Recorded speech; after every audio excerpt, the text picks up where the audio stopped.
लेकिन साथियों दोस्तों, मैं आपके मोटिवेशन के लिए ये बोल रहा हूँ कि मैं वहाँ पे डिमोटिवेट नहीं हुआ। मैंने वो डॉक्टर को उनके मुंह पे बोला कि सर मैं चल पाऊंगा और मैं चल के खुद आपके पास आऊंगा।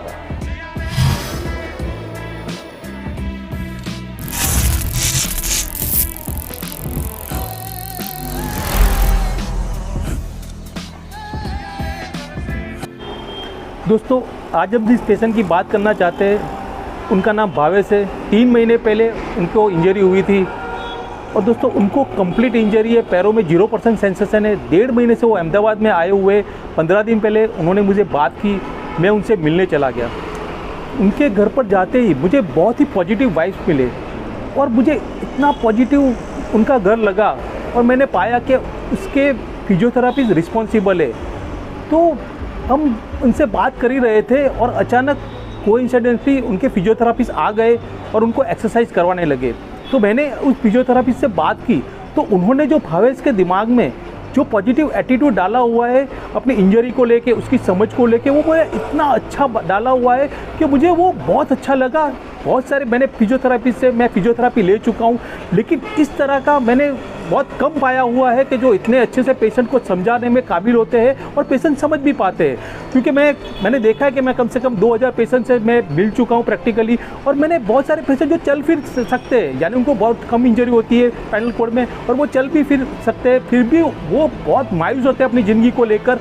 लेकिन ये भावेश में अपने जीने के एक अच्छा सा उम्मीद जगी है और वो अच्छे प्लेजरिंग मोमेंट में जो अभी जी रहे हैं। दोस्तों, मैं एक ही बात कहना चाहता हूँ कि जीना जो है हम अभी एग्जिस्टेंस में जी रहे, जो करंट पे जी रहे, वही जीना है। अगर आप वो खुशियों के पल के साथ जी सकते हो तो बहुत बड़ी अच्छी बात है। वरना कल क्या हुआ था, आगे क्या होने वाला है, वो अलग बात है। लेकिन अभी जो आप जी रहे हो करंट पे, उसी को आप अच्छे से जी लो, समझ लो अपनी ज़िंदगी को, बस वही एक जीना है। और एक बात मैं और ऐड करना चाहता हूँ कि 3 महीने में मैंने इतनी समझ आज तक किसी पेशेंट में नहीं देखी है। दोस्तों, मैं अपनी बात करूँ तो मुझे भी 6 महीने के बाद धीरे धीरे ये सब समझ में आने लगा था, लेकिन उनकी जो समझ है अपनी इंजरी को लेकर बहुत ही एक्स्ट्राऑर्डिनरी है। उनका एश्योरेंस और होप अपने ऊपर है, वो भी काफ़ी काबिल तारीफ़ है। दोस्तों, आप उनको सुनोगे तो आप खुद ही समझ जाओगे। भावेश भाई, multiple injury, pelvis fracture, D10, 11, 12 fracture, पर उसके बावजूद हम आज इंडिपेंडेंटली बैठ रहे हैं। क्यों? क्योंकि हमने आशा रखी कि हम ये कर पाएंगे और कंटिन्यूअस हमने मेहनत चालू रखी है। ठीक है, क्योंकि कई कंडीशन में ऐसा होता है कि डॉक्टर्स जो साइंटिफिक वे में होते हैं कि भाई मेडिकल रिपोर्ट के हिसाब से ये नहीं कर पाएंगे, और हम ये चैलेंज एक्सेप्ट करके उसको चैलेंज करते हैं कि हम ये कर पाएंगे और हम कर सकते हैं। सिर्फ हमें कोशिश करनी चाहिए और होप नहीं छोड़ना चाहिए। मोटिवेशन कहीं और ढूंढने से नहीं मिलेगा, खुद के अंदर झांकने से मिलेगा। और हमेशा पॉजिटिव रहिए, डेफिनेटली रिजल्ट मिलेगा। टाइम लगेगा पर मिलेगा। All the best. जो भी मुझे सुन रहे हैं, प्लीज़ डोंट लूज होप। 1.5 महीने से मैं इनकी फिजियोथेरेपी ट्रीटमेंट करवा रही हूँ। स्टिमुलेशन के साथ साथ हम पूरा रिहेबिलिटेशन पे फोकस करते हैं। Brushing, bathing, shaving, independent eating, वो सब उनका आ गया है। बेड मोबिलिटी है, व्हीलचेयर ट्रांसफर हमने शुरू कर दिया है and very soon we get result. और ये सब ये कर पाते हैं, उसको विजुअलाइज करने के लिए मैंने उनको होमवर्क दिया है। ये चार्ट्स लगाए हैं उनके रूम में, जो आप देख सकते हो कि every day 3 times in a day and every time we have to speak.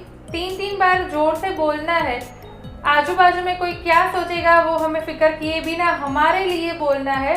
और सारे अफर्मेशंस यानी कि पॉजिटिव थॉट्स ही रहेंगे। और हमारा टारगेट, स्मॉल टारगेट जो बनाना है उसको लगाना है और उसको दिन में 3 बार बोलना है बड़ी जोर से, और आंखें बंद करके वो हो रहा है वो विजुअलाइज करना है।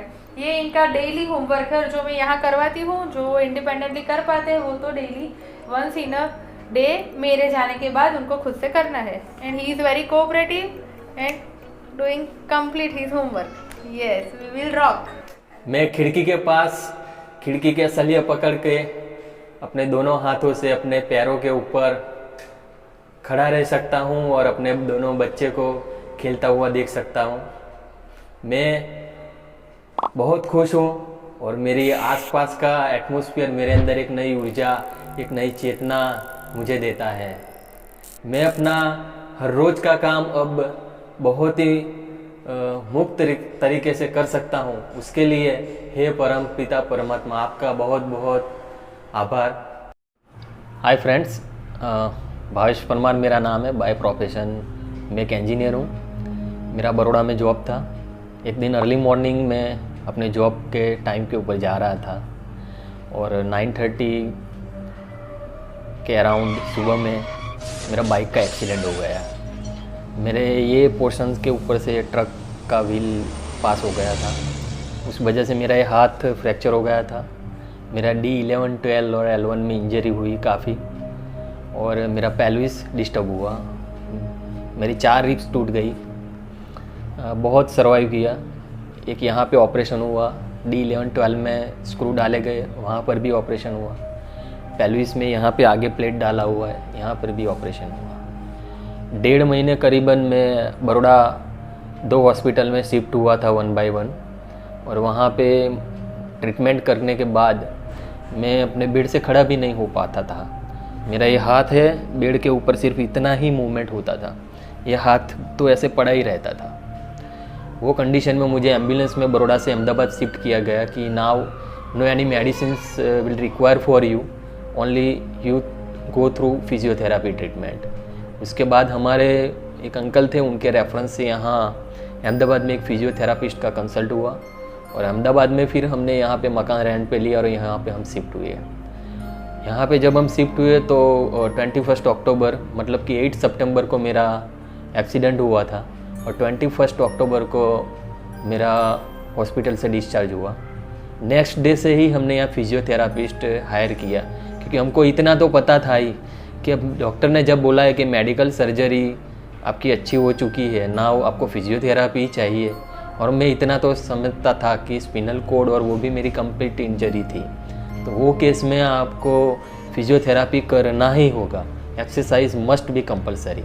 आप चाहे कितनी भी दवा दुआ कुछ भी कर लो, लेकिन विदाउट एक्सरसाइज जब तक आप बॉडी के अंदर खुद महसूस नहीं करोगे कि मेरे कौन से पार्ट्स वर्क कर रहे हैं, कितने पर्सन में वर्क कर रहे हैं, तब तक आप खड़े नहीं हो सकते। और जब मैं यहाँ पे आया तो मेरा नीचे का पोर्शन अभी भी इसमें जान नहीं है, दोनों पैर मेरे ऐसे आइडल ही पड़े हैं, लेकिन मुझे पता है कि मुझे खड़ा होना है। तो 22 अक्टूबर से मेरा ट्रीटमेंट शुरू हुआ 2020। आज 1.5 महीना हुआ है और मेरे जो फिजियोथेरापी कंसल्टेंट थे डॉक्टर हेमांगिनी बेन ठक्कर, उनके रेफरेंस से उन्होंने एक बहुत अच्छा शेड्यूल फिक्स किया था और वो शेड्यूल के हिसाब से ही हम एक्सरसाइज करते थे, जिसके अंदर स्टिमुलेशंस आता था और उसके बाद दोनों हाथ की मूवमेंट्स, दोनों लेग्स की मूवमेंट्स, कमर की मूवमेंट्स, और उस हिसाब से हम एक्सरसाइज करते थे। वो सारी एक्सरसाइज तो थी ही, लेकिन मैंने एक चीज़ वो देखी जो थी उनकी ऑक्यूपेशनल थेरापी, कि वो मुझे हर टाइम जब मिलती थी खुशी से मिलती थी। उसके बाद जितनी भी बातें करती थी पॉजिटिव करती थी। उसके बाद जो भी एक्सरसाइज करती थी, जितनी भी करूं वो एक्सरसाइज को कंसीडर करती थी, ना कि जो मैं नहीं कर पा रहा हूं। क्योंकि जो आप नहीं कर पा रहे वो तो नहीं कर पा रहे, लेकिन जितनी भी करते हैं और जितने प्रोपोर्शन में करते हैं दैट इज़ इम्पोर्टेंट। और वही चीज़ की बदौलत है कि 1.5 महीने के अंदर जो हाथ यहाँ से यहाँ नहीं होता था, आज मैं यहाँ कर सकता हूँ।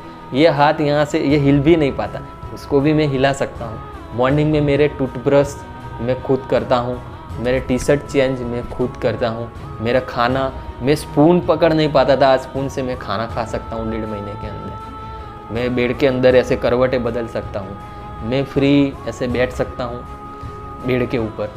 और डेली मॉर्निंग में मुझे ये स्लोगन दिया था कि आपको दिन में 3 बार ये स्लोगन खुल के बोलना है।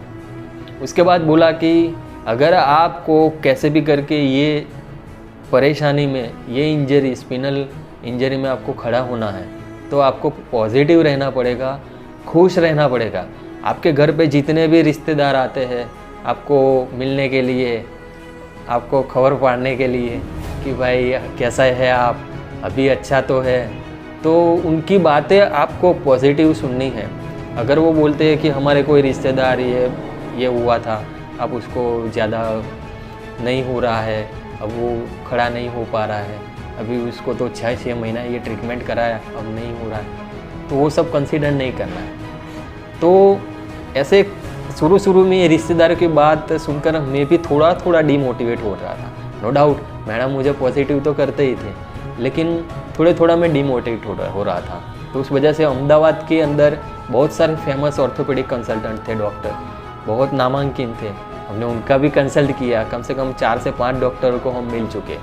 सभी डॉक्टर ऐसा ही कहते थे कि भाई ये तो ऐसी आपकी हालत है, अभी तो ये D11-12 है और भैया आप तो खड़े नहीं हो सकते। एक काम करो, आप है ना अपना अपर बॉडी का पार्ट है वो ज़रा मजबूत कर दो, तो क्या है आप व्हील चेयर में और आप ठीक से थोड़ा बहुत नीचे का पार्ट आप हैंडल कर पाओ। और अभी तो बाकी की ज़िंदगी आपको व्हील चेयर में ही निकालनी है, तो अभी से आप मेंटली प्रिपेयर कर लो कि आपको बस अपर बॉडी पार्ट ये करना है। बाकी जब हमने पूछा कि सर मैं कभी चल पाऊँगा, तो बोला वो तो 0 चांस है। अब आप सोच सकते हो कि इतना कम से कम 10-12 लाख रुपया ये ऑपरेशन का ट्रीटमेंट कराया, यहाँ पे मकान रेंट पे लिया, फिजियोथेरापी हायर किया हुआ है, उसका मैं पर डे चार्ज पे कर रहा हूँ। मैं खुद एक इंजीनियर हूँ, मेरा महीने का सैलरी ये सब आप इतना लॉस करने के बाद जब आपको डॉक्टर बोलते हैं कि आपको 0 चांसेस है। और ऑलरेडी मैं खुद एक सिंगर हूँ, मैं खुद एक अच्छा टीचर भी हूँ, मैं सोशल वर्कर भी हूँ। ऐसी एक्टिविटी करने वाला आदमी एकदम से ऐसे भीड़ पे आ जाए कोई डॉक्टर उसको, तो आप समझ सकते हैं कि वो कितना डीमोटिवेट होगा।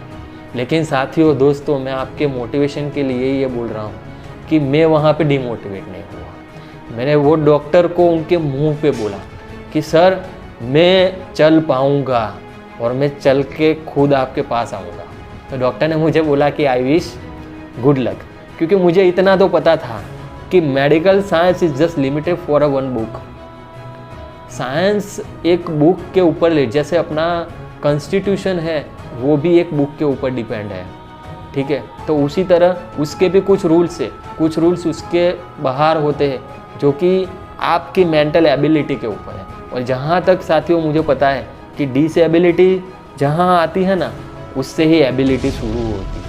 आप यहाँ पे देख सकते हैं मेरे खुशी के पल है लाइफ के, कि आप देख सकते हैं मैं कैसे मैं ज़िंदगी जिया हूँ, मैंने ज़िंदगी में कैसे अचीवमेंट्स किए हैं। लेकिन आज ये फ़ोटो मैंने इसीलिए लगाया है कि मैं अपना पास्ट भूलूँ नहीं, मैं ये नहीं सोचूं कि मैं कभी चल नहीं पाऊंगा। आप यहाँ देखो, मैं तैर सकता हूँ, मैं साइकिल चला सकता हूँ, मैं गाड़ी, मेरे बच्चे को मैं फ्रीली ऐसे लिफ्ट कर सकता हूँ। तो मुझे ये ज़िंदगी चाहिए, इसीलिए मैंने यहाँ लिखा है कि nothing is impossible, the word itself says I am possible, ठीक है। यहाँ लिखा है कि हमेशा टूटने का मतलब ख़त्म होना ही नहीं होता, कभी कभी टूटने से ज़िंदगी शुरू भी होती है। मतलब कि आप टूटे हो, उसका ये मतलब नहीं कि आप कभी कुछ कर नहीं पाओगे, आप ख़त्म हो चुके हो।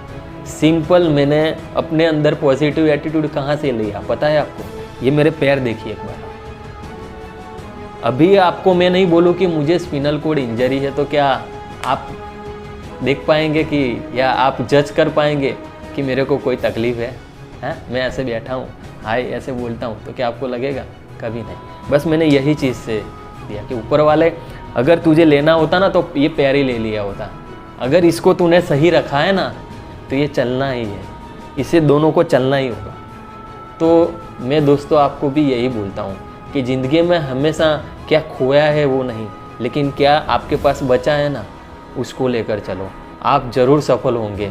और जब मैडम के साथ मैं एक्सरसाइज कर रहा था, तो कभी कभी हमको लाइफ में ऐसा भी वक्त आता है कि हम कोई चीज़ हमारी दूर भले ही होती है, हम आस लगा के बैठे होते हैं, लेकिन हम जब तक कोई रिजल्ट नहीं देखते ना, तब भी हमको थोड़ा अंदर एक थोड़ा तो रंज रहता ही है। उस वक्त ही बाय कोइंसिडेंस मेरे ससुराल के रिलेशन में थे निखिल भाई, मेरे कांटेक्ट में आए। मैं थैंक्स करता हूँ जिनको मैं इतना मोटिवेट हुआ। ये बोलते हैं कि हमारे गुजराती में कहावत है कि डूबता हुआ आदमी भी तिनके का सहारा लेता है। वो मेरे लिए तिनका नहीं, ये तो सोने का तिनका है। तो मैंने जब इनको उनका अनस्टॉपेबल का जो मैंने यूट्यूब चैनल के अंदर उनका वीडियो देखा, तो मुझे लगा कि यार 2016 इतनी हायर इंजरी, उसके बाद ये बंदा इतना फ्रीली चल सकता है, उसका बाइक ड्राइव कर सकता है। तो यार ये तो मेरे लिए एक बहुत ही इंस्पिरेशनल पर्सनल हो गए कि यार हो सकता है, मैं कर सकता हूँ एंड मैं करूँगा यार। तो ये पॉजिटिव एटीट्यूड था, लेकिन यार साला खुशी वाला है ना, ये लेके आए मेरे लिए। और उसके बाद उनके साथ काफ़ी कम्युनिकेशन चालू किया और एक बहुत ही ट्रस्ट है, अब कॉन्फिडेंस आ गया है मेरे अंदर कि मैं करूँगा। बाकी तो वो कहते हैं ना कि हौसला होता है जिनमें मुश्किलों से लड़ जाने का, ऐसे लोग दुनिया में बहुत चंद होते हैं। सर, धड़कते दिल नहीं है जिनके जुनूने कामयाबी के लिए, उनके लिए तो सब रास्ते बंद होते हैं। हौसला से नहीं ऐसी जो बिकती है बाज़ारों में, बट जज्बा दिल में रखते हैं कुछ कर जाने या कुछ मर जाने का, हौसले उन्हीं के बुलंद होते। ये निखिल भाई के लिए बहुत ही अच्छे इंसान मेरे लाइफ में आए, एक अच्छे दोस्त बोलूँ, अच्छे रिलेटिव बोलूँ, कुछ भी, लेकिन मुझे उनसे ये उम्मीद मिली है कि मैं चलूँगा। और मैं आपको भी प्रॉमिस करता हूँ, मेरा इसके बाद का मैं वीडियो आपको दिखाऊंगा कि मैं चल सकता हूँ। और आपको भी गुड लक, और आप ज़रूर सफल होंगे। बस मेहनत करते रहिए, एक्सरसाइज करते रहिए, फिजियोथेरापी के ऊपर डिपेंड रहिए सिर्फ, और सबसे ज़्यादा डिपेंड रहिए अपने आप पर। कभी अपने आप को आइडल मत रखिए, बिजी रखिए, एक्सरसाइज करते रखिए, बॉडी का पार्ट आइडल मत रखिए। बस चलते रहिए, आप सफल जरूर होंगे। Good luck. मुझे किस किस ने क्या क्या कहा, भटकता रहा मैं सिर्फ आवारा, मैं एक बादल में चलता रहा, गगन बरस पड़ा तो आवा।